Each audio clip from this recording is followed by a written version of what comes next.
Welcome to the show, Mike Harris. No need for introduction. How are you doing? Well, Kiva, thank you so much for being kind enough to invite me back. Oh, come on. No, I appreciate you're it. really one of the few guests I have on a regular basis, actually. When it comes to, whatever topic and interconnected topics, geopolitics, technology, insider knowledge, intelligence, and the global, shit show, clown show.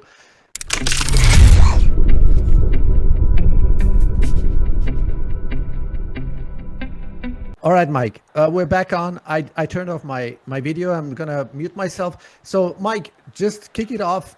There's so much going on. I don't know where to begin with the mockery in our faces, with everything around. I mean, not that it's like the center focus of the Charlie Kirk assassination, but even Katherine Austin Fitts in a recent interview said she's never seen something like that. That is, first of all, it's all a theater. And it's all like in our faces, like a mockery. They're literally making a mockery of the public, of the people. It's and they're in the face of so much circumstantial evidence, contradictions, anomalies. Everything that's been going on. It's like saying Lee Harvey Oswald, killed John F. Kennedy. It's the people who really believe in whatever this Tyler Robinson patsy, having done this. But we don't have to start with the Charlie Kirk. Why don't we just zoom out a little bit, Mike? Go ahead. So let me address this because, criminals typically, once they find a formula that works, they will repeat that formula until it no longer works. It worked on JFK quite well. To name the lone gunman Patsy. It's worked on a number of other operations that they've done, naming a lone gunman Patsy, these mass shootings and the like. And so they're trying to use the same playbook where they blame it on a lone gunman Patsy. And so I don't think that that's what it was. In fact, there's a guy out there named Stu Peters, and he seems to have the most plausible explanation so far. He had a guest on that said it was his microphone on his lavalier that blew up, and that's what caused the injury that killed Charlie Kirk. Yeah. Whether it's true or not, I don't know, but his explanation is the best one I've seen so far. Then you have to look at, always ask questions about these things. Who benefits and why now? Okay? So who benefits is Israel. Because Charlie Kirk was beginning to query Israel. He'd taken $80 million from them. They thought that he was on their payroll and a loyal paid servant. And he starts to question Israel about the genocide, about the bribery and influence over our own Congress here. I mean, in the United States, we have 535 elected officials that make the Congress, 435 in the House, 100 in the Senate. And of those 435 people, there's fewer than 10 who do not accept Israeli money. And what this means in plain English is that Israelis are paying them to put the interest of Israel ahead of the interest of the people of the United States. And this is something everyone needs to realize. So, all right, Charlie Kirk was on their payroll. They paid him $80 million. They grew him to a position of prominence, and now he's pulling away from them. Allegedly, he turned down an additional $150 million that Netanyahu had offered him. Allegedly, I don't know. I wasn't, privileged to these meetings and stuff, but that's what is out there in the world. And then he's criticizing Israel for the genocide and criticizing them for subverting American policy and interfering in American politics. Israel cannot. It was like 2 months ago, right? Was it like 2 months before his assassination? I mean, it was sometime relatively soon, prior to his assassination. I don't know if it was 2 weeks, 2 months. I can't say, but Israel, this threatens Israel because without the support of the evangelical Christians, the Zionist Christians in this country, Israel has no influence over the U.S. Without influence over the U.S., they're done in 2 weeks. I mean, they won't last. The only thing that they have is to survive is the corruption of the American political system. So with Charlie Kirk pulling away, that was a threat to them. That was a threat to their power base in the United States.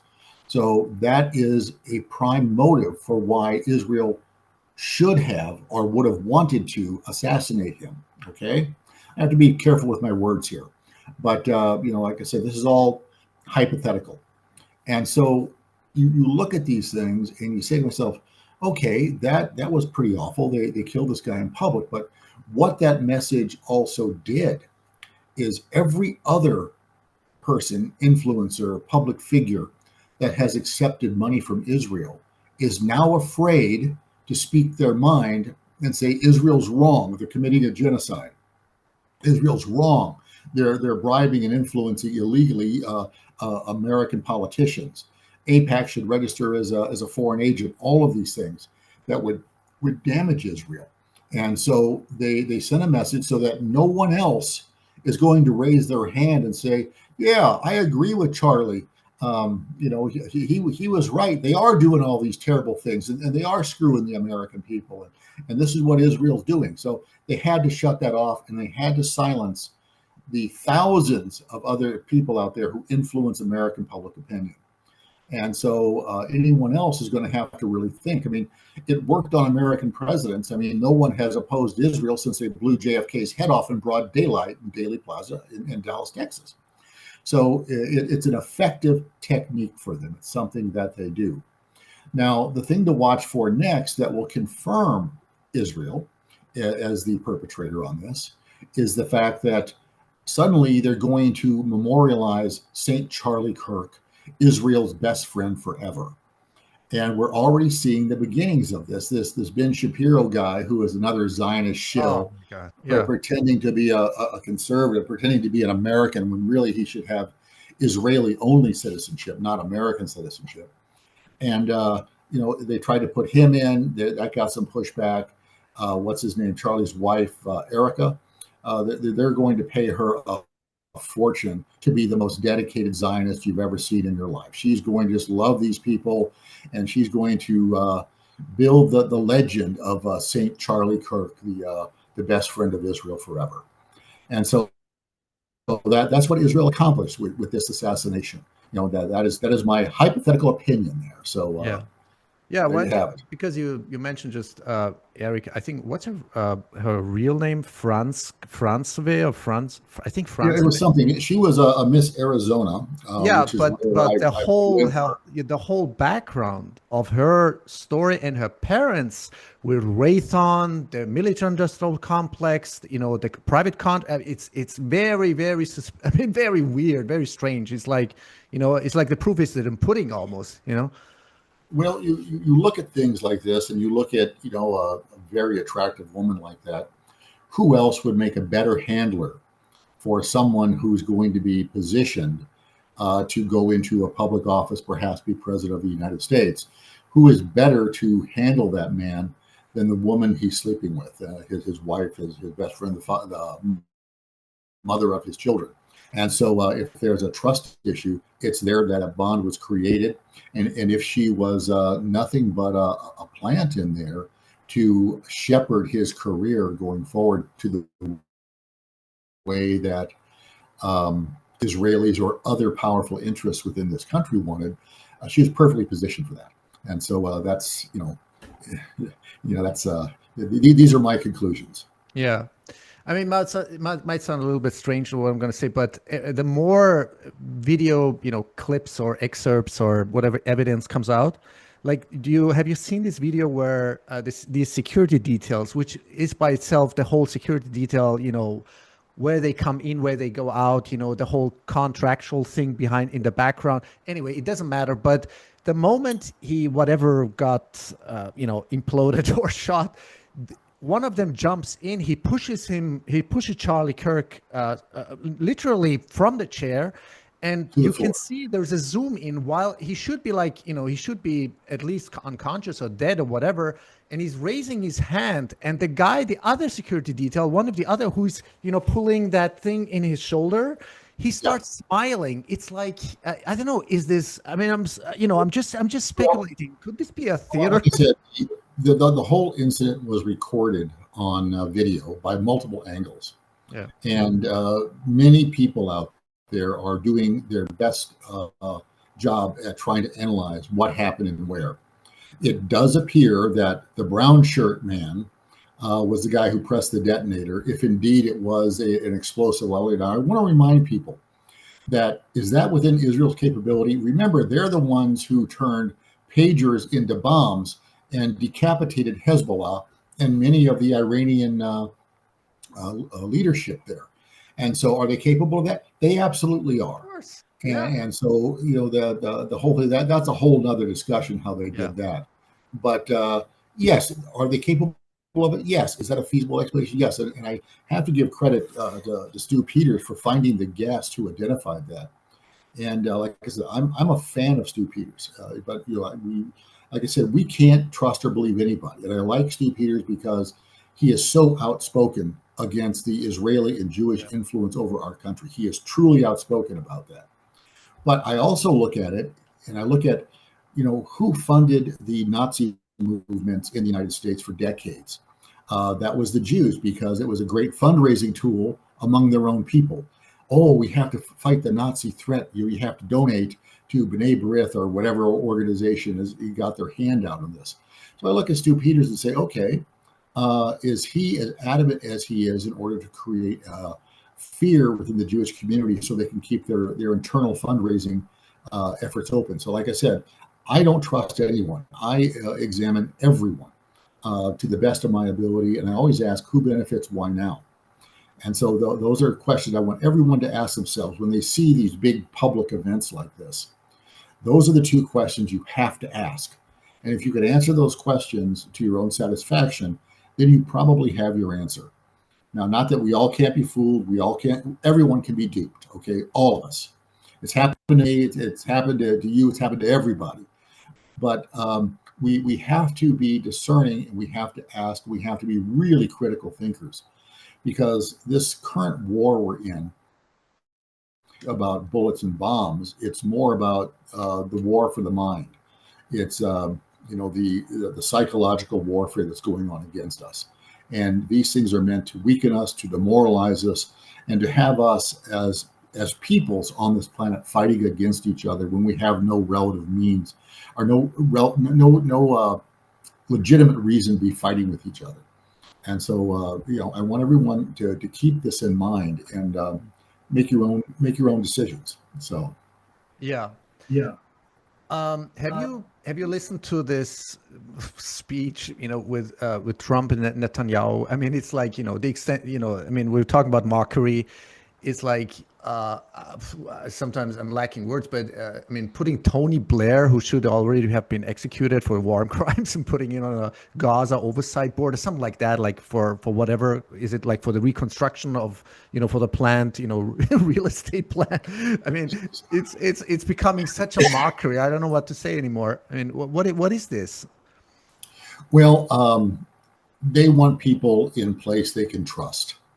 And so Tony Blair has proven himself time and again that he's not loyal to the British people. He's not loyal to the interest of the British population, that his loyalty lies elsewhere. And so they put him in place. Now, is he going to be the construction manager for Gaza 2.0, where Trump comes in and builds casinos and resorts everywhere? Possibly. I don't know. I'm just guessing. But the whole plan they've articulated what to do with Gaza after they genocide and ethnically cleanse this area. It's despicable. And then we have the other benefit that Israel is trying to steal from the Palestinians, and that is the value of the oil and gas that is right off the Gaza coast that belongs to the Palestinians. It's what Jews do. They go into an area, they murder people, and they steal their property.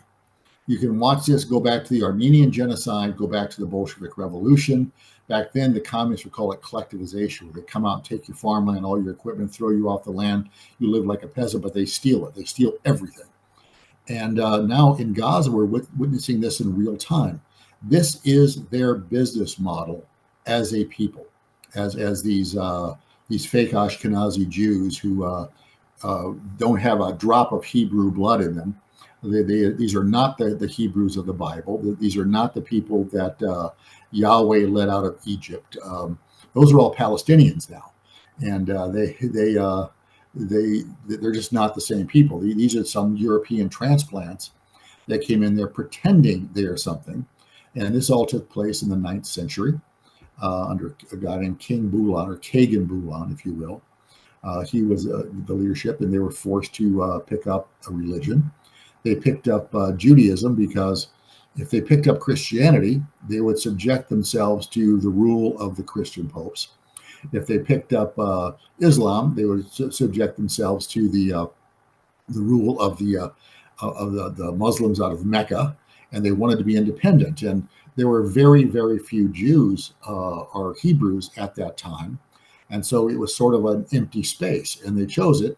They didn't align with Christianity, so they didn't become Islam's enemy. They didn't align with Islam, so they didn't become Christianity's enemy. They stayed in a neutral position in a vacant power vacuum that had been vacated when the majority of the Hebrews converted to Christianity at the death of Christ. And so these are all things that people need to be aware of.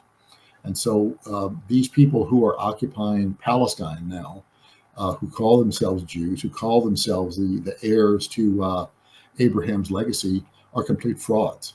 And they're not. They have no right to anything. So that's yeah, and I don't want to go into that rabbit hole, again, but just the Torah. I mean, very few people. I've just read excerpts of the Torah and the Talmud. There's probably a reason why they were more inclined to worship, I don't know, the preachings or the teachings of the Torah and Talmud.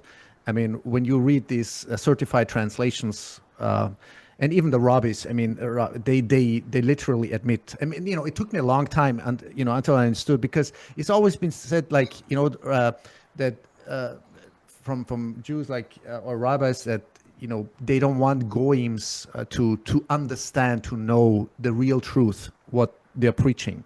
And now I understand. Because if once people understand what they're worshiping and what their agenda is and what their end goal is, I mean, people would go nuts probably. I mean, starting with the worshiping of Lucifer and the systematic sacrifice and ritual murder of 3-year-old children. But that's another chapter. Well, you bring up some really good points, and I want to point some things out to people. If you look where Ukraine is, and you look where the vampire legends come from, very close proximity. And what did the vampires do? They took young, attractive women, young people, drank their blood and turned them into other vampires. And so you look at the vampire legends and how closely it overlays with the practice of that sect of Judaism, and it's extremely close. Go back and look at your Grimm's fairy tales. Look at the story of Hansel and Gretel, where these two children out in the woods, they come across this house, this old witch in there, and you look at a picture of the old witch, and she has the hook beak nose, just like is so prominent in many other Jewish people as well.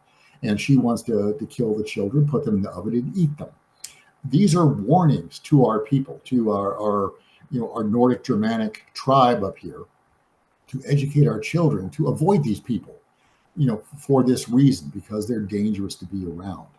And these are points that people need to look at and study your own folklore, as a individual, and look it up.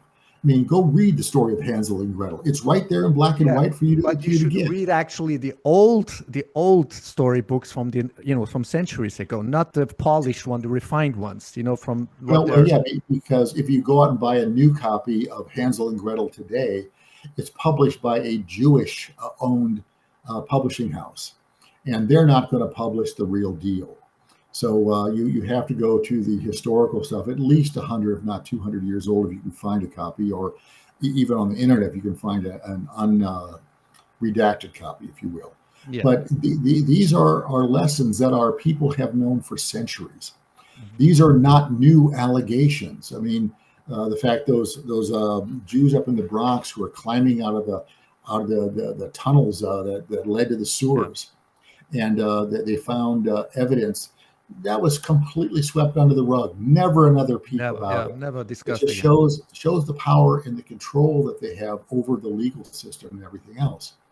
But these are warnings for us that have been left by our ancestors to warn us, so we can warn our kids, so that they're aware of this evil people that live on this planet.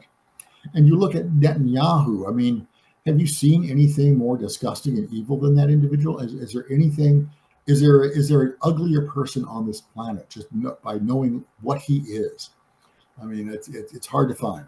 Yeah, I'm a huge fan, and I hugely respect Simon Dixon, who is, by the way, a Jew. He's, a brilliant, first of all, Bitcoiner. He's a brilliant analyst, geopolitical analyst. On some levels like you. But the thing that somehow bothers me a little bit is that he's very convinced that I don't know, call it optimistic, too optimistic for me. I mean, I get it. He says follow the money because he looks at the balance sheets of all the, big multi-trillion, institutions like BlackRock, Vanguard. So who are where's the money flowing from where to where, and who are the stakeholders, so shareholders now, like the GCC countries, he's saying everything is shifting. He's making, I mean, I'm maybe simplifying his hypothesis, but he's saying sort of Trump arena, the Trump party sort of party is like more like the military industrial complex. Netanyahu and his folks are more like the, no, I'm sorry. Netanyahu is more the military-industrial complex, and Trump is more the financial industrial complex. And this is somehow shifting. And this is, he's saying, because of his analysis, and he says it's not going to come to a war between Iran and Israel. And there's going to be peace in Israel or Palestine. There is no Palestine anymore. So, but I don't know. We know for a fact that Netanyahu, is in huge trouble because of the corruption, trials and everything. And what's the best, of course, he needs the ultimate distraction, and that's the total war, a total escalation, whether it be PSYOP, false flag, inside job, or whatever, or of course with the military-industrial complex of the United States to instigate a war against Iran, and and then you got to have, you will have like a total blown-out war in the Middle East. I mean, how do you assess that whole situation? Where do you want me to start? You got to zoom out probably. Yeah, zoom out. All right. Well, let's start with Iran. The good news is this week, Putin has delivered multiple heavy lift aircraft full of supplies into Iran. Iran now has S-400 missile batteries that will take down anything that Israel can try to fly over there, missiles, jets, etc. So the S-400 is an extremely powerful and effective system with extremely long range. So that is now in Iran's possession on their territory. In addition, Putin also flew down there some Su-35 aircraft, which are their state-of-the-art fighter jet. It's really a superior platform to the F-35 or the F-22, and it's quite robust. And so now Iran has the ability to defend themselves from the air. Now, which was the weakest spot, I think, right? Yes. Admittedly, yeah, it was. But you have to look at this from a 50,000 foot view, and that is you don't learn to fly an Su-35 in 3 weeks. It takes close to 2 years to become truly proficient in it. And so the same with the S-400 missile batteries. They may be on Iranian soil, but I'll bet you, $1 that these are manned, both the aircraft and the missile batteries, by Russian personnel.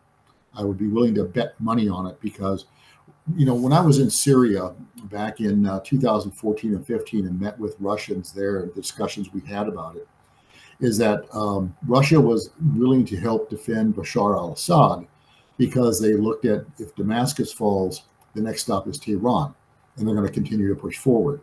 Well, Damascus has fallen. Russia didn't do enough to prop up Bashar al-Assad.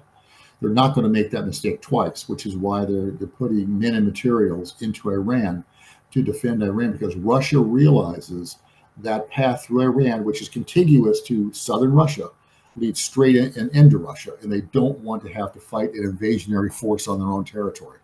So they're supporting Iran, and they're going to help Iran every way they can, because it's in Russia's best interest to do so.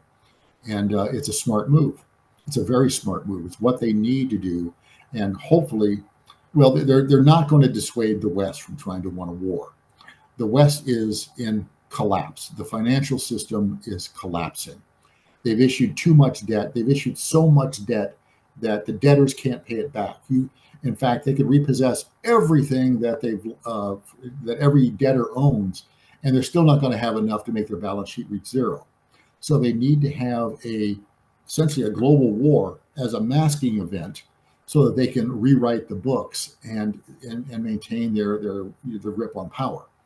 Because if the financial system falls, if that goes down, these Jews are out of tools. I mean, they'll be without the financial system, without the ability of the Federal Reserve and other central banks to create money for them at a whim, out of nothing, they don't exist. And the danger to the rest of the people in the world is that they're using artificial money, money that has no value. These Federal Reserve notes that we have out, they're essentially valueless paper, but they're using that valueless paper to buy real properties. I mean, whether it's a piece of land, whether it's gold, whether it's heavy equipment, whatever it is, they're using that fake money to buy real items. And so they're committing a gigantic fraud upon the whole world. And it's time to set this right. It's time to throw off the shackles of this usurious servitude that really the whole planet is in right now, because they've broken their system by over-lending. They don't have the discretion to say, no, we're not going to create any more money. You got to pay back what you owe, and then we'll trickle some more in. But they've never done that. And I don't think they know how. I don't think they want to, because they like how it looks on their bottom line on their balance sheet. Yeah.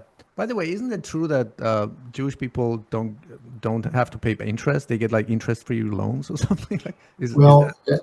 I've heard this, that if you're Jewish, you walk into a bank, you talk to the bank manager, and they've got some dialogue that goes for us, and they don't have to pay interest. But because the Jews have this deal among themselves that they don't charge each other interest. Mm-hmm. Now they'll charge the rest of us interest because we're just here to serve them in their opinion. I'm sorry, but they're horribly misguided. But they've been getting away with it for a long time. So, yeah. So, do you think the push for which a lot of people have been talking about, including Katherine Austin Fitts, warning, or Whitney Webb, and the push for digital ID, full surveillance, whatever, central bank digital currencies, and then with that, of course, the social credits. Do you think the push for that, like with this, moron of Prime Minister in UK, who is like, he's like Starmer? Yes. Yeah, he's like the Hegelian dialectic, like create the problem with mass migration and then sort of deliver the solution, which is the fully centralized digital ID. Is that the push? I mean, is that the solution that they're trying to push for this? That's the next piece of their puzzle. See, they've built a very, very robust surveillance system, and right now the missing component is your ID that identifies you as an individual, and you multiply that off the tens and hundreds of millions of people out there, billions of people globally. And until they have that piece filled in, they've got holes in their control network. Now, they can watch you walk down the street and they can do this, but if they can't identify you as person insert number here, then they consult the rest of your file. They don't know what to do with that data. It's a big mystery for them. So Katherine Austin Fitts, who I'm also a big fan of, by the way, is a very brilliant woman. She knows what she's talking about. She sees it. And, I've taken her advice, and I try to pay as much cash as I can for things, real transactions where you give someone, paper money, and you walk out the store with your items, because I don't want to be living in that digital prison that they're building around us. And we have to fight this. We have to fight the digital ID. We have to fight the digital central bank coins. We have to fight all this, because, like I said, once they implement the social credit score, you've bought too much meat this week. You can't buy another slice of meat. You burned too much gasoline this week. You can't drive because you burned your allocation. You can't buy any more guns or ammunition, or insert whatever they want to take from you and withhold from you. And that is how they will shape your life going forward. Well, I don't want my life shaped. I mean, I have a hard enough time shaping it myself. I don't need these clowns interfering with me in any way, shape, or form. And it's just that something we need to avoid if we wish to remain a free and sovereign people. I'm not just talking sovereignty at a national level, which right now in the USA, our sovereignty is compromised by this Israeli and Jewish infiltration into our system. But I'm talking a sovereign as a human being, as a person who makes their own choices. You may decide you want to drive a Ford, but they're only going to give you a loan for a Chevy because of your social credit score. So I don't want those type of decisions imposed by outside sources on me. So I'm going to resist this every possible way. So yeah, and haven't what are these rabbis, the Chabad rabbis? I mean, aren't they trying to enforce the Noahide laws or something like? I mean, the whole situation is so dystopian. I mean, anything critical, like factually critical of Israel or any is like you're a domestic terrorist. You would be like stamped out. I mean, well, that's their whole purpose. And you have to look. Bobby Fischer said it best, that the Jews are essentially a criminal people whose goal is, Bobby Fischer, the chess was a Jew, yeah. But he said that the Jews are essentially a criminal people, and their goal is to dominate the world, and they want to use the United States as the means to get that done. And so I agree with Bobby Fischer. That's exactly what they are, as a criminal people. And if anyone, for years,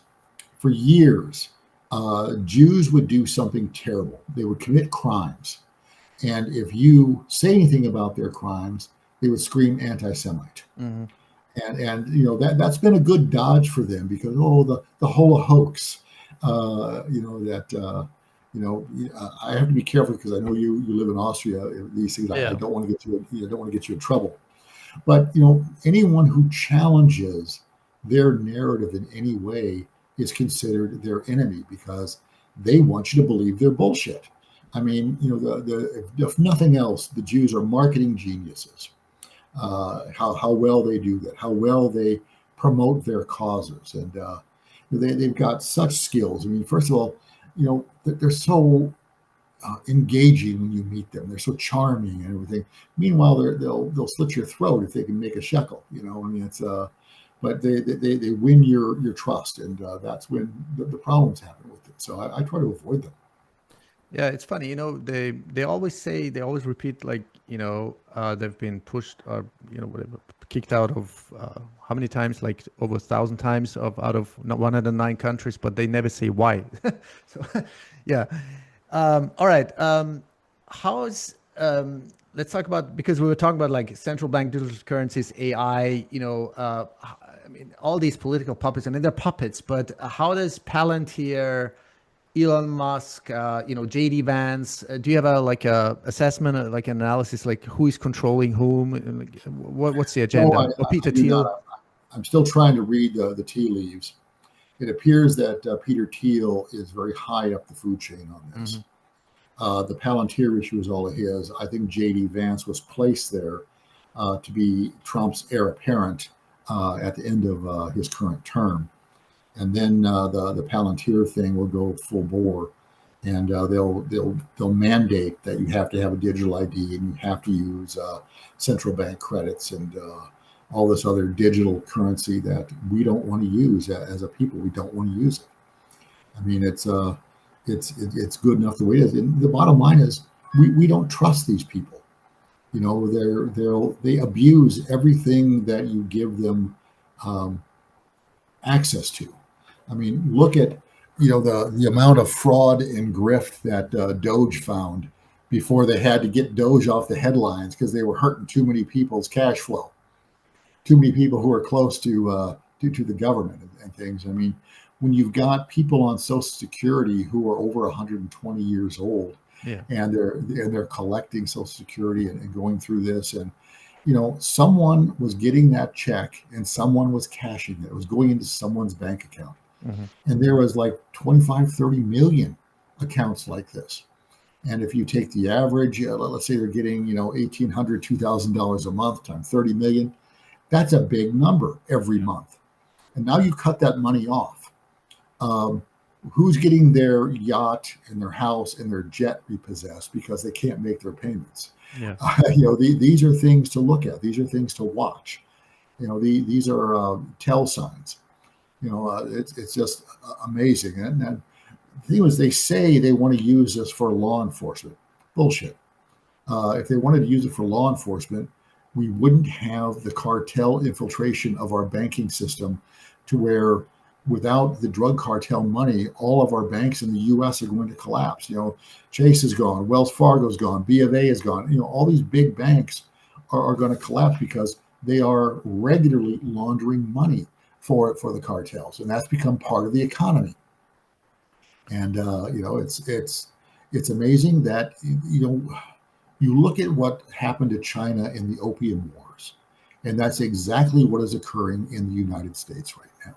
Mm-hmm. You look at these people walking around on fentanyl, and I forget what that other drug is they mix it with, and they're standing up like zombies if they can stand. Yeah. And this is horrid, and we need to stop this. And the way China stopped it, and this is enforced to this day. If you fly into Hong Kong, China, Singapore, Malaysia, Philippines, all of them, on their immigration form it says caution, death to drug traffickers. And so you kill the people who are involved in that business. And that goes down to a very granular level. Even the daily users who are more at the receiving end than at the selling end, but they'll buy enough so they can sell it to two or three of their friends. And so they can get high for free for that day. And their friends get high. So they become a drug trafficker too, no matter how small the amount is.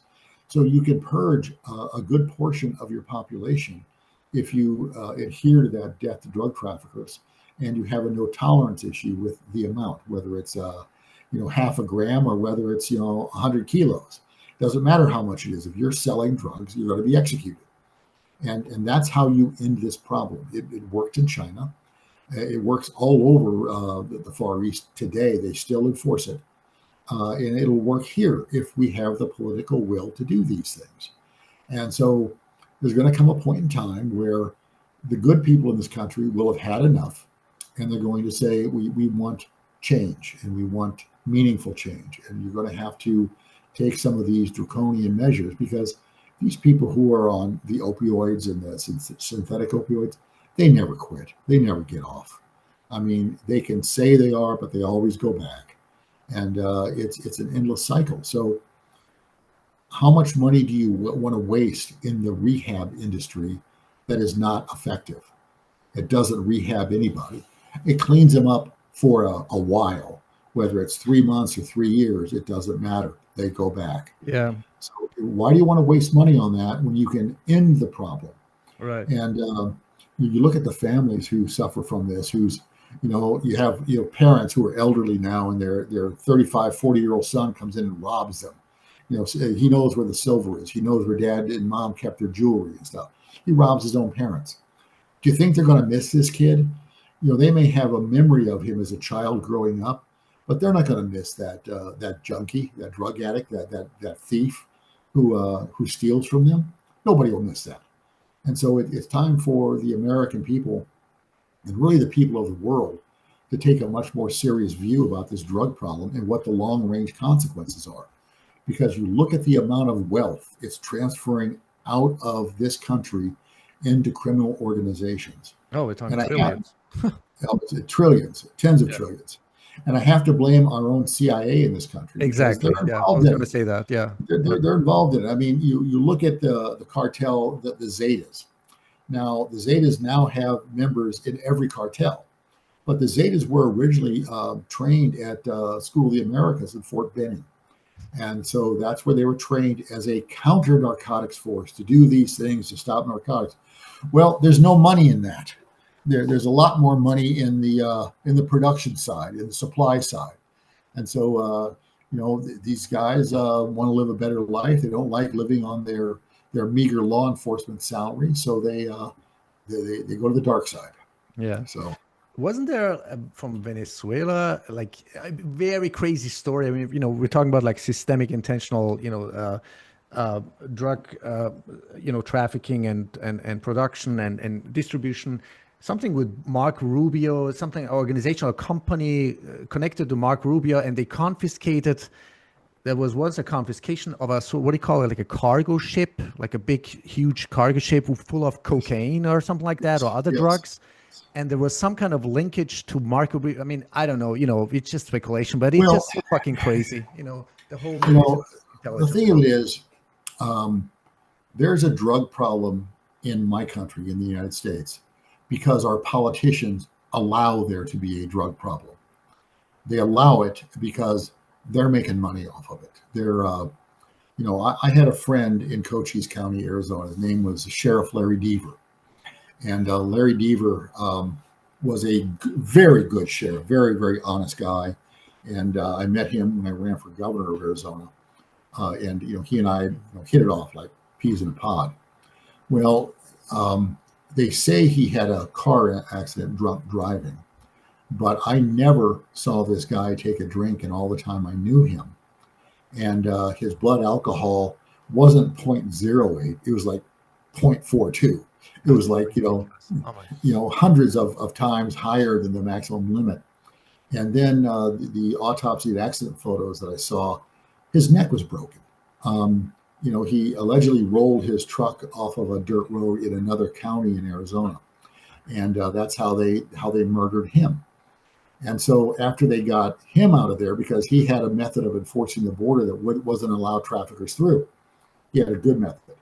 And so they replaced him immediately with some other guy who changed all the policies on how the sheriff's department monitored that border. And now before Trump's new efforts, that had become a rather successful drug trafficking corridor.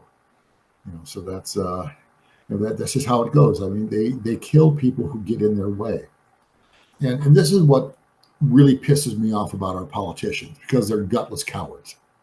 And I say that because you look at the United States military, we take 17, 18, 19, 20, 25-year-old young men, some women, but mostly young men. And we deploy them to combat situations where they're going to face near certain death. And we expect them to do it as a matter of course because they have orders. Well, our politicians, when somebody comes and approaches them and says, look, we can give you silver or we can give you lead, which means we can buy you off or we can put a bullet in your head, is what that really means. None of them have the courage to say, I'll take my chances. I'm not taking your money. They're all a bunch of cowards. Are they facing certain death? Maybe. How afraid of the cartels are you? And if you're that afraid of the cartels, how come you're not doing your job and allocating the resources as a government official to make sure that our law enforcement can do the job that they're paid to do? And so we have cowardly politicians in this country. They're just gutless. But we expect our young men, I'll give you an example.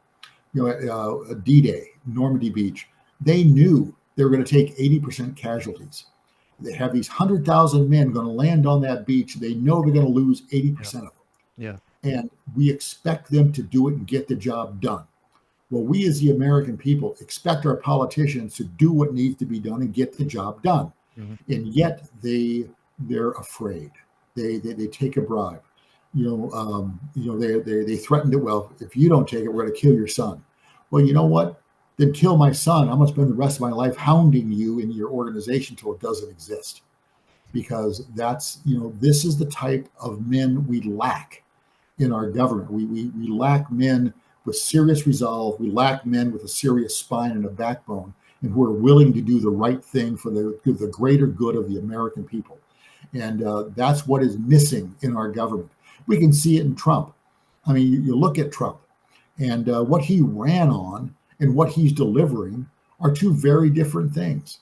I still haven't seen mass deportations. They're cherry picking this bad guy here and that bad guy there.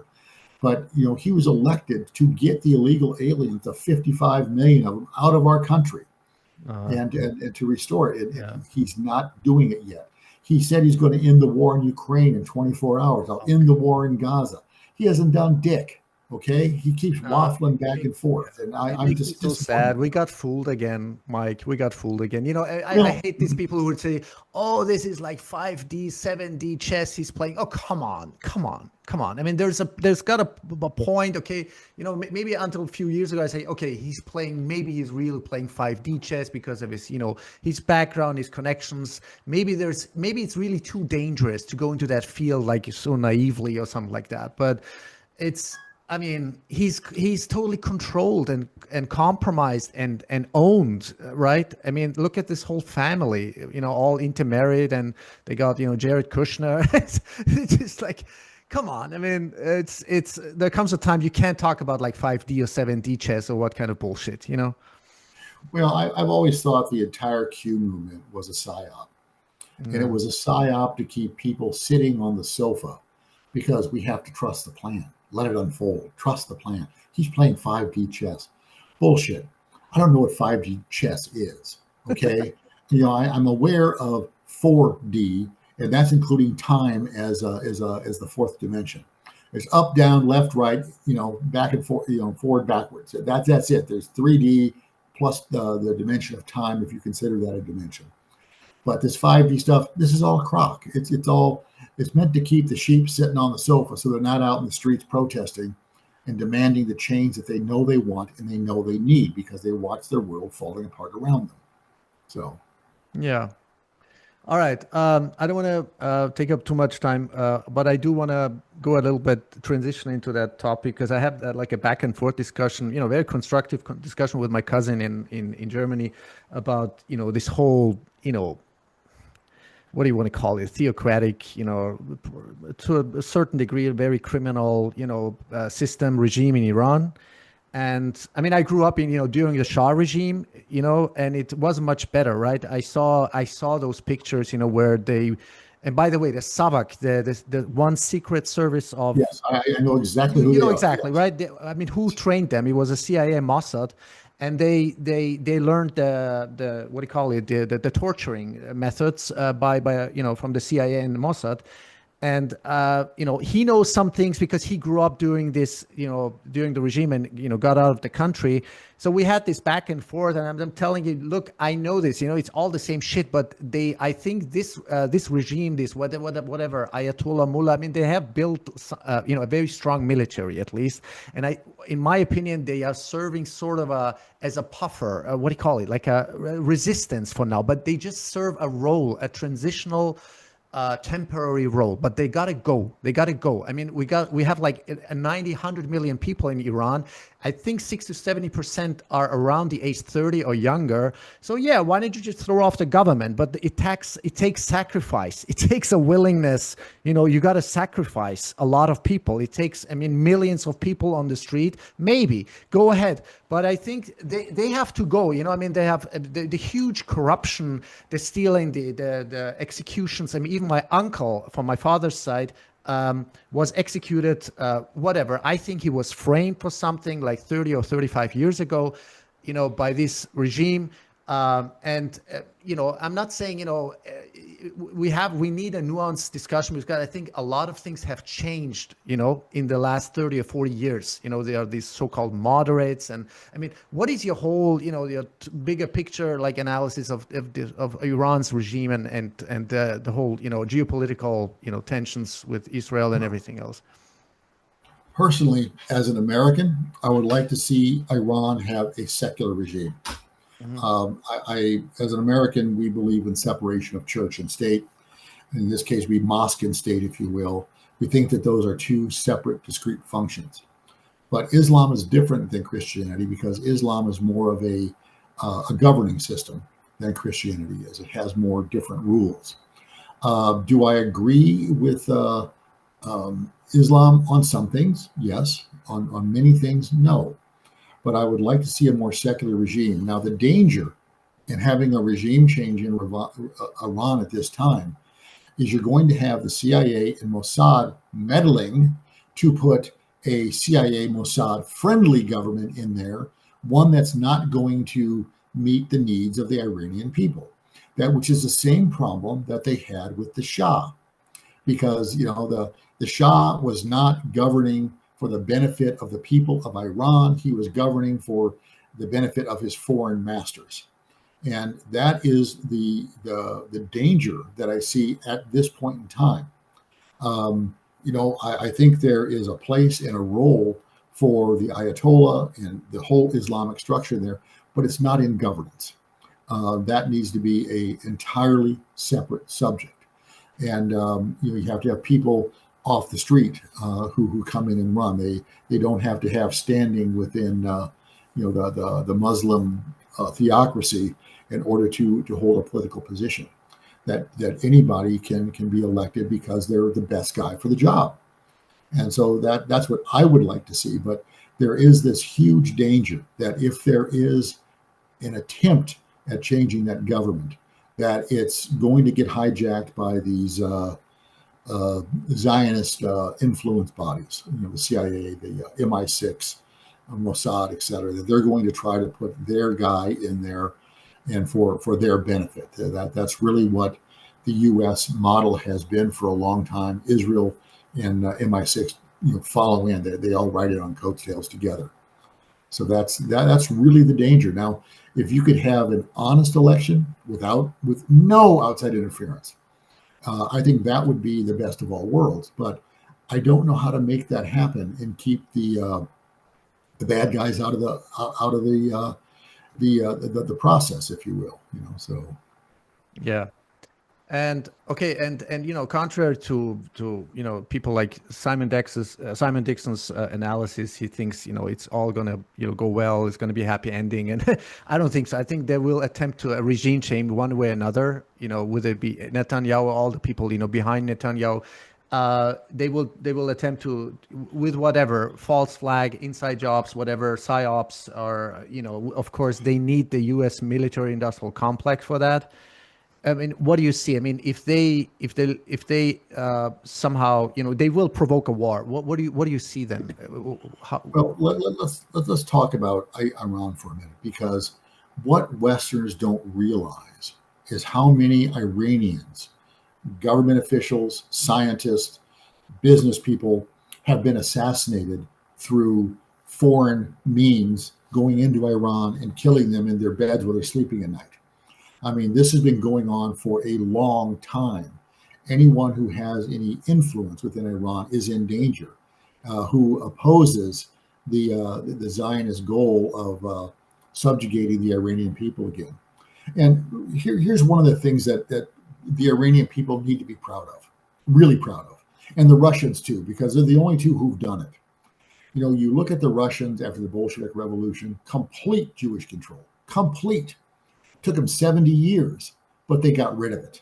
Yeah. And they're one of the few who did. The Iranian people, they had the Shah in there. And, again, Jewish control. I mean, you look at British Petroleum, who owns it? City of London. Who owns the City of London? Jewish bankers. I mean, it's they're the only two people, well, North Korea as well. They're another one that has shaken off the yoke of Western Jewish domination. And it really pisses the Jews off that they've been successful at getting rid of their domination. They're really upset about it. So they put them on sanctions list. They name them as pariah countries, and you can't do this, you can't do that. Well, I think they've all done remarkably good jobs in the spite of such adversity. Exactly. And they really have. And the Iranian people should be proud that they pulled off that revolution back in '79 and did it. And toppled the Shah. I mean, that's what every country on the planet needs to do, is topple their existing government. I'm talking Germany, France, the USA, Britain. You look at the protests that are going on in the streets, Amsterdam, all of them. Everybody is angry with their own government for inflicting things upon them they don't want, they don't need, and they're being imposed whether they like it or not. That's not how free people live. Every people has the right to self-determination as to electing their leadership. Who's going to govern us? I mean, we want to pick our own, and not these imposed by outsiders. Not having the CIA and Mossad come in and dictate who's going to. I mean, you look at Ukraine. I mean, when they put Poroshenko in there and stuff, these were outside puppets. Zelensky's an outside puppet. They were all picked by Victoria Nuland, who's been kicked out of the State Department, thank goodness. And these people, this is what they do. They globally go in and do regime change. They do it in Africa. They do it in South America. They do it everywhere. And it's time for the people of this planet to say enough is enough. We're not going to do this anymore. And you put your guy in there, we're going to kill him. We're going to come after you and kill you too for doing it. Mm-hmm. I mean, this is what needs to happen. Globally, people need to become the resistance and not comply and become ungovernable by these tyrants who want to take us into a one world government. Anytime you hear the term globalist, change that to the word Jew. Mm-hmm. And those are the ones who are driving this. And, it's time that people call this out for what it really is. We've got this fragment of a percentage of global population who wants to dominate the rest of the world. Who are these clowns? They're not that smart. They think they are. They've got some flaws. Number one, they always overplay their hand, and it blows up in their face. And, it's my opinion that they're getting guidance from outside sources that we don't see and can't identify. Interesting. Yeah. So you look at you look at their practice of magic in the Kabbalah, mm-hmm. and all of this, and they admit to doing this. Yeah. They admit that it works for them. They admit that they get results. They're very on the record about this. So who are the outside forces that are directing them to acquire so much wealth, so much power? How do they operate on a 500-year plan when the rest of humanity works on a 5-year business plan? And so how do they multiplex this? How do they do so well? Like I said, there's some smart Jews out there. Don't get me wrong, but they're not that smart. They're smart guys, but they're not that smart that they can accumulate the wealth and the power and the things they've done. It's almost like they've got, like I said, outside assistance that is guiding their path and putting them down this. And this is something else for people to think about. And don't believe a word I say. Do your own research. Yeah, look at the long trends. I mean, everybody, you have to get off. You just don't believe what I say. Take what I say and verify it. Look for means to verify it. Look for means to disprove it. If you can disprove it, hey, I'll be glad to talk about it. I'm here to be educated as well.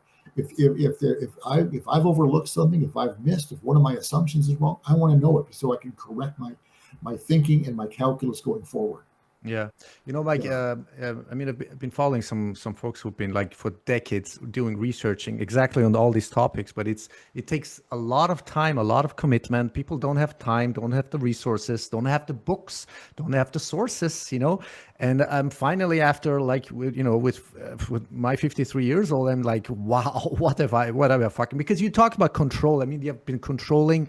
I mean, I've been going to school, in Austria is Jesus. I mean, how far deep, the manipulation, the indoctrination, brainwashing, the obfuscation, the distortion, of everything, science, history, everything is all controlled. That's the whole problem. The media, everything is controlled, You're absolutely correct. Let me even complicate this more.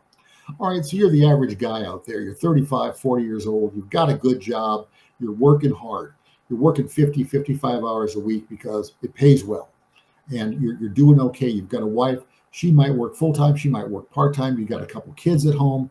You go to work. You come home. You're tired. You eat dinner. You play with your kids. You go to bed. You don't have the time for it. And they keep us busy chasing our tail, merely surviving. And then, like you said, it takes time to do the research. It takes time to do the homework. But it's time well invested. And so if you really want to know the truth, everyone needs to do their own homework on this. And you are correct. we're learning that our science is not as absolute as we thought it was. If you go back to the equations of Maxwell and how they were changed by this guy Heaviside, and how that changed how we view electricity and electromagnetism. You look at all of these manipulations. You look at how the Christians, the manipulation of the Schofield Bible, it was rewritten to be favorable to the nation of Israel, which was created, 40 years later after this Schofield Bible came out. You look at our history, how it's been rewritten. You have to understand history is written by the victors. Ask yourself, who won World War II? The Jews. The Jews were the ones who declared recall war. General Patton's words, right? Yes, I do. In fact, I'm in the middle of watching the 1970 movie Patton. Really? Yes. Okay. Is it a documentary or? No. It's a regular movie. Okay. It's on my IPTV setup here, and I got about an hour into it, and it's like a 3-hour movie. But it's so I got tired, so I'll get it finished, tomorrow or the next day. But what a man! And they killed him. I mean, Patton was the one who came out and said we fought on the wrong side. Yeah, we murdered the most noble people in all of Europe, and we're supporting the most vile people in all of Europe. And and then he was dead about 2-3 weeks later. Yeah, when he had a car accident. Yeah. Some vehicle ran him off the road. They took him to the hospital, and he was going to make it, but then he suddenly took a turn for the worse. Yeah. So they sent the second assassin in to make sure he was finished, because he was the guy who wanted to take the Third Army and go all the way to Moscow and put an end to the communists in Moscow. And the New York bankers couldn't allow that because they've been funding that since the Bolshevik Revolution. Mm-hmm. And you like your friend said, follow the money. If you follow the money, the number of times the Bolshevik regime in the Soviet Union was close to bankruptcy and had to have a cash infusion, the New York banks every time send them tens, hundreds, billions of dollars to bail them out so they can stay in power. And so you look at how it's all tied together, and it's amazing that they have been so successful at this. But like I said, this fortifies my belief that they're getting help from another source we cannot see. Yeah. It's a rabbit hole, and I know exactly what you talk about, but the problem is, psychological, emotional, whatever, cognitive. I don't know what it is, but it's the fear of that your whole worldview, your artificially created worldview is going to break down like a house of cards. Because I always say to a lot of people, even family of my wife, right? I talk to my wife a lot. It's like we have people around us who are much more cognitively or whatever, intellectually, even technically, much more intelligent, knowledgeable. They have the capacity, the capabilities, but it's like you can't even go there. I mean, whether you want to talk about like COVID or whatever, they cite some sources of PubMed, who is like totally pharma controlled. It doesn't matter, or technologies, or there cannot be any conspiracies, right? Because they cannot keep these things secret. They cannot even fathom. People cannot even fathom, imagine that. Yes, there is a factual conspiracy going. I mean, call it collusion or whatever, but it's a conspiracy, right? It's a secrecy above, levels that we cannot even imagine. So before we close out, I actually wanted to start off with that topic. But I mean, to be honest with you, I mean, I wish Ashton Forbes would be with us. I'm a little bit concerned. Yeah, I have a huge respect and unconditional love for this guy because he's been doing such amazing, brilliant research. He's such a brilliant mind when it comes to, investigating, researching, putting the things together, when you're talking about like the MH370 technologies, what's been going on, and he's getting more and more confirmations. Everything he's been saying has been more and more correct.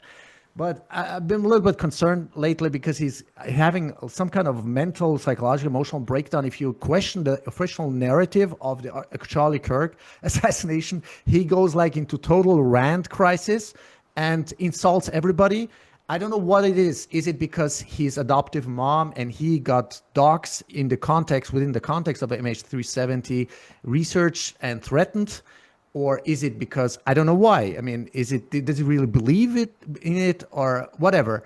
But let's talk about the technology. I mean, because there Let, seems to be... let me Sure, interject go here ahead, go ahead. about Ashton. So, like I said, you sent me a screenshot of the comments that he had made about me and that he's never going to believe another word I say. I went back and checked my correspondence with him that I sent you a copy of. I sent you a screenshot of it. And I said, here, I picked this up off of this source. Go check it yourself and use your own discernment. So I told him that, I don't know if it's true or not, but, I will say that the aircraft carrier that was in question did lose 2 F-18 Hornets off the deck that day. USS And Eisenhower, is that, yeah? yes, Mm-hmm. and that was announced and that was public. That they lost him. So I don't know if it was from Houthi missile fire or, as the official story says, that they had to turn too quickly. Well, I'm sorry, an aircraft carrier doesn't turn quickly. It takes 50 miles to make a U-turn, and so I don't buy that story. But like I said, I think Ashton's a good guy. I think he's doing some brilliant work. I think he needs to keep at his brilliant work.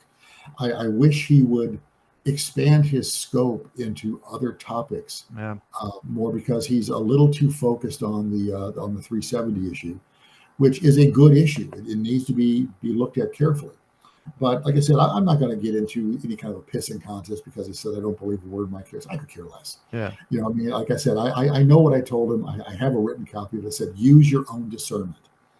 And if he went out and said something that was unseemly, maybe he's just deflecting blame because he didn't want to take the hit. I don't know. But like I said, I'm not going to disparage the guy. We're on the same team. I think calling me out that way was a mistaken judgment on his part. But hey, that's the worst mistake he makes. He's still a good guy. Yeah. So I'm not gonna go for that. But go back to your question. You want to talk about 370 again, or? Yeah, I mean, look, there's, let's just focus, all right, on the image, because the thing is, he's been saying some things that which really is concerning, because it sounds very cringe, very naive, very, I don't know, very banal.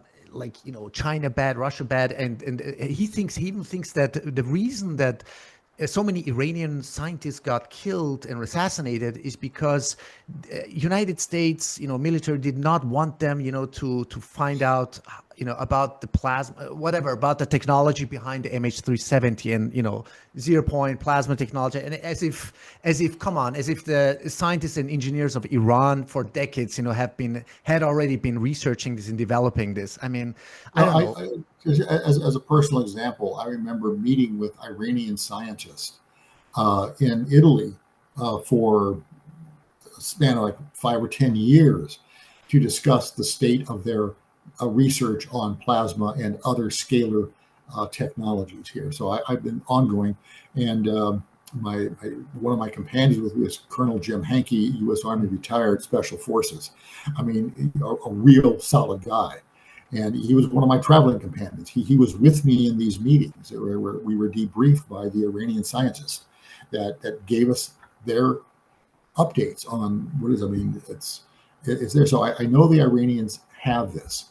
And what I think is going on, and this is with Russia too, because Trump came out about a month ago, I guess it was, and said, we now have technology where we can control space and time. And if Trump or actually one of his spokesmen is announcing this, then I'll guarantee you the Russians have it, the Iranians have it. But you don't want to show that you've got this level of technology until you have to use it, because if you show it in advance, you lose the advantage of surprise. Yeah, it would be stupid.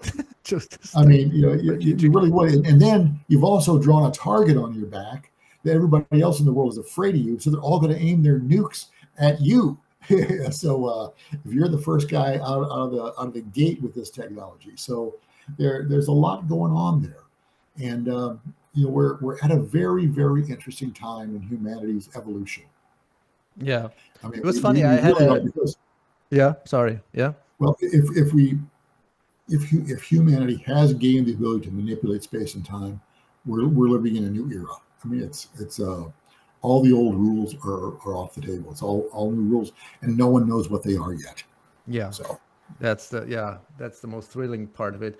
Now, it seems like there is a segment, or I don't know, a class of scientists, highly profile, like Hal Puthoff, you might have Eric, what's their names, Eric Salvatore Pay, who have also published papers to a certain degree. Some of them are, have been declassified. Some, most of them probably are totally like secret and classified.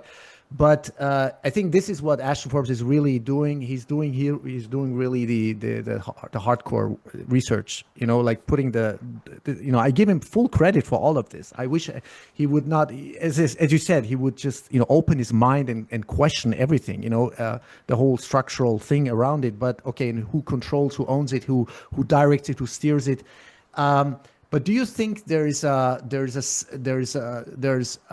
I don't know, a certain number of scientists, whether it be United States or elsewhere, who are trying to bring this technology out, who are trying to, like piece by piece, so then people can, put it together like a puzzle, and maybe, I don't know, open source it, or maybe, inventors, engineers start from the bottom up principle, start developing these technologies. I don't know. I mean, do you think, what's going on?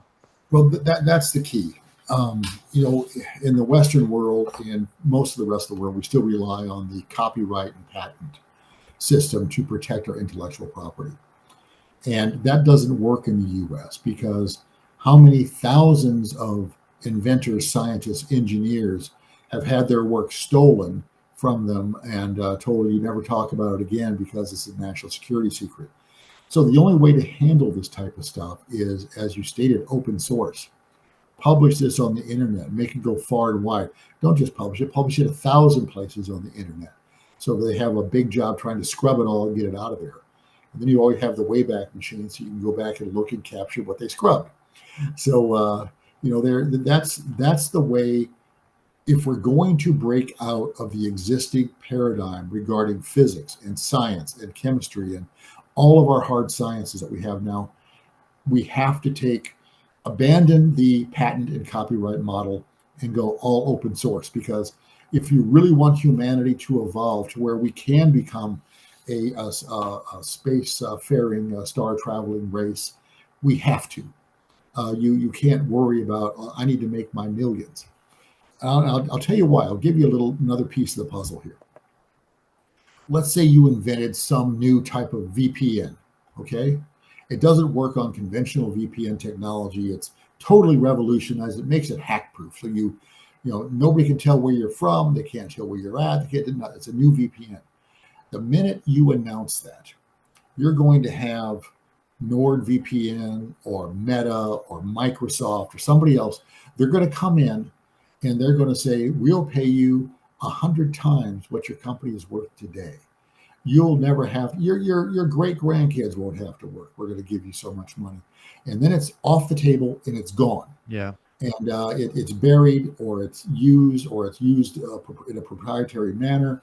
But that's how they are vacuuming up all the technology. And the entrepreneurial class in science, engineering, all of these things has been compromised that way, because everybody's selling out for the big bucks. And then it becomes part of Microsoft, becomes part of Meta, becomes part of Google or whatever, and it's never seen again. And they're doing what the U.S. government did with patents that they just completely bury. And we have to break that paradigm to where what I've got is more important than that. I don't want it to be buried by Google or Microsoft. I'm just using these as examples. I'm not disparaging these companies in any way, but that is a business model that they use. And it needs to get out into the public domain, so that if you are a decent amateur engineer, you can build something like this in your own basement and say, oh, it really does generate free electricity. I can power my house and 4 more houses in my neighborhood off this little magnetic generator I've got here. This is great. But if you go out publicly and try to patent this, it's never going to see the light of day, because you're hurting too many embedded financial interests who will, just destroy you. And so go public, open source everything. Robert David Steele, who they murdered, was the first guy that I heard talking about open sourcing. So I got to give credit where credit due. And I knew Robert. I met him a couple times, and like I said, he was a little abrasive, but he was spot on. And we need an open source methodology out there that gets these cutting edge technologies that they would like to bury forever. It gets them out in the public domain. It's a must do. Now, the thing of it is, 99.99% of the people out there won't have a clue what to do with this. But that 1/100th of 1% who does can revolutionize the world, can change the world, can change the fate of humankind. The only hope I have is, or question is, do we have enough time, or does humanity have enough time? Because, I've even written a semi-fictional documentary thriller book now, in order to reach the people with this, hardcore data, evidence-based, research on the exponentially, weakening magnetic field of the Earth, in the first phase, and the magnetic pole shift imminent in the next decades. You can see the data, the studies, even from mainstream scientists who've been, I think they've been suppressed. The question is, do we have enough time? I think we're talking about maybe the next 2 or 3 decades, because that would be exactly those technologies that could protect us from whatever, as sort of a compensate for the decreasing or weakening Earth magnetic field, and eventually magnetic pole shift. But because it's just a natural Earth disaster cycle that's going to come. I mean, yes. I'm totally convinced about that. I think you're right on that. I said, how much time do we have? That's always the question nobody can answer. One thing I've noticed is that I make predictions, and most of the time they're right. Just my timing always stinks. So I'm the wrong guy to ask about timing. I hate to say it, but I am. And so would I like to think we have 20 or 30 years? I would like to think that. Does that make it true? No, it doesn't. We might have 50. We might have 5. I don't know. I can't venture a guess on this. Yeah. But all I can say, there's an old saying is, when's the best time to plant a tree? 20 years ago. Yeah. What's the second best time to plant a tree? Right now. Right now. Yeah. And so, in 20 years, the tree's grown, it's blossomed, it's bloomed. It's the best time back then, but you have the opportunity now. So now is the best time to do these things and start converting us from this patented intellectual property model into an open source intellectual property model. And, if you don't worry about the money will take care of itself. Wisely said. Mike, thank you so much again for your time. And are you still publishing on the Intel Drop? Is that still active? Where people want to? Yes, I am. I have a paper up there now that I published in May or June. It's called Beyond Empire. Mm-hmm. And it is about how to, it's essentially what you would call a Rand Corporation quality white paper about how to restructure the U.S. military. We're spending, if you could include the intelligence budgets with the military budgets, we're about $1.2 trillion, $1.3 trillion per year that we're spending. And if you redeploy that money, we can defend all of North America for about $200 billion a year. Mm-hmm. And you can redeploy the balance of that money to building infrastructure within this country, things that truly make the country strong from within. Right now, the U.S. is like a tree that looks healthy on the outside, but the core is rotten. We've all seen those trees that have the hollow core and then they blow over in the windstorm. That's what the U.S. is. We've been hollowed out from the inside. And what this paper is about, it's about how to restructure ourselves so that our defense dollars aren't being wasted. The other thing that this paper focuses on is, why are we wasting money perfecting methods of killing other people? All right, let's say you're Raytheon. All right, you build a missile, you build a bomb, you use it once, you got nothing left. If we build infrastructure, it's here for 20, 40, 50 years, and it continues to give back. It becomes a valued asset. The other thing that we're missing in this country is, why are we not manufacturing in the gravity-free environment that space provides us? The advancements in material science, in pharmaceuticals, in gallium arsenide semiconductor devices that operate at 15 times faster than silicon does. I mean, there's so much potential that we are neglecting because we're too busy funding wars. And the American people are not warlike. We don't want war with anybody. But there is an element within our economy that makes money off of war. And what this paper does, it articulates a way to retool our defense contractors into being our providers for off gravity-free manufacturing and deep space exploration. I was 14 years old when the Apollo landed on the moon. At least we thought it did at the time. And I thought, by the time I'm 40, I should be on Mars. And I'm not on Mars yet.